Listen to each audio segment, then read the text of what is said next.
Welcome back, everyone, to another Khan Academy tutorial on West Explains Best. Today we're going to be doing multiplying monomials. So let's go ahead and get started. This first problem says find the value for C and D that would make the following equation true. Alright, so what we need to do here, oops, got the wrong thing. So what we need to do here is we essentially just need to solve combine like terms and then solve for the equation and figure out what's going on. So what I mean by combine like terms, well, anytime we have some multiplication involved with exponents, what we do is we first see if we have like bases, and we do. We have a y and we have a y. So if they have like bases and we're multiplying, the parentheses signify multiplying, we add the exponents. So what we're going to do here is we're going to say, okay, y to the 3 plus d, okay, and that is settled. Now we have to go to the constants. The C, I'm guessing, stands for constant, and then we have a 9. We multiply the constants. They don't have exponents, and we call it 9c. Now we're going to say, how does this compare to 18y to the 6? Question mark.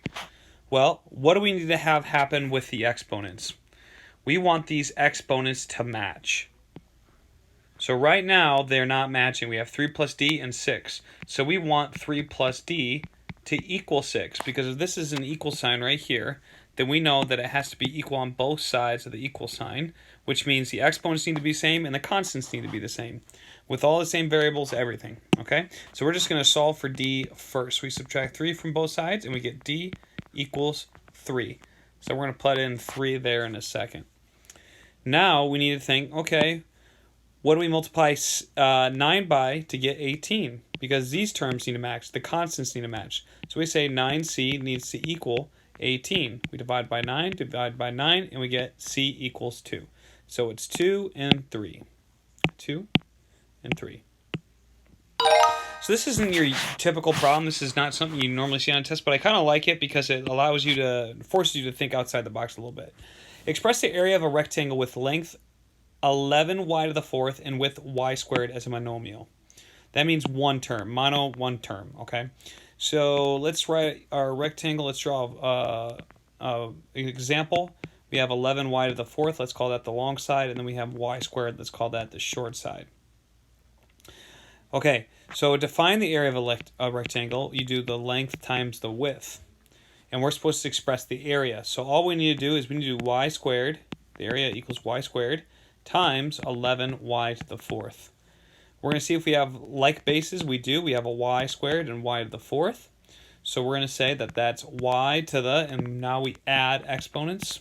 So we get y to the 6th power.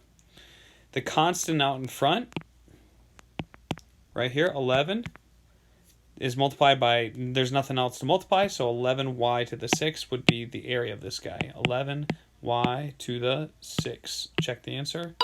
Good to go. Your answer, so now we just need to multiply. Your answer should be a monomial in standard form. Standard form means we go in alphabetical order. Okay. Now what we're going to do here is I always like to multiply the constants first. So we have negative 2 times negative 3. That will give us negative 6. We have x here and we have an x here. There's an implied 1 there. Don't think that's just going to be x to the 4th if you multiply it by x. It's x to the 4th times x to the 1st. You add the exponents. We're going to get x to the 5th. 4 plus 1 is 5. There's no other y squared, or excuse me, no other y's besides the y squared, so we're just going to leave it like that. Negative 6, x to the 5th, y squared. Negative 6, x to the 5th. Let's get this variable going. Y, oops, that's not. I need to go down. Y, I think it's y squared, isn't it? Y squared. Yes, it is. Check our answer. Okay, hold on. Let me just check, make sure I did everything right. So we said x to the 5th, y squared. There's no other y squared, so we have negative 6. Did I type that in right? Oh, I typed in an additional x. My fault. So make sure you're very careful in checking your answers. One little mistake can cost you. Find the values for m and n that would make the following equation true. So what we're going to do here is we're going to do like we did in the first problem. First, we're going to multiply our constants out in front. So we do 7n. Okay? Now we're going to multiply our like bases here. We have z to the third and z to the m, so we can keep the base z, and we're going to add the exponents, m plus 3. And this all needs to be equal to negative 14z to the 7th. So let's break this down. Let's do the constant first this time. This 7n needs to equal negative 14. Divided by 7, we get n equals negative 2. N equals negative 2. And then m plus 3 needs, the exponents need to match because the base is already the same, needs to equal 7 minus 3, m equals 4. So 4 and negative 2.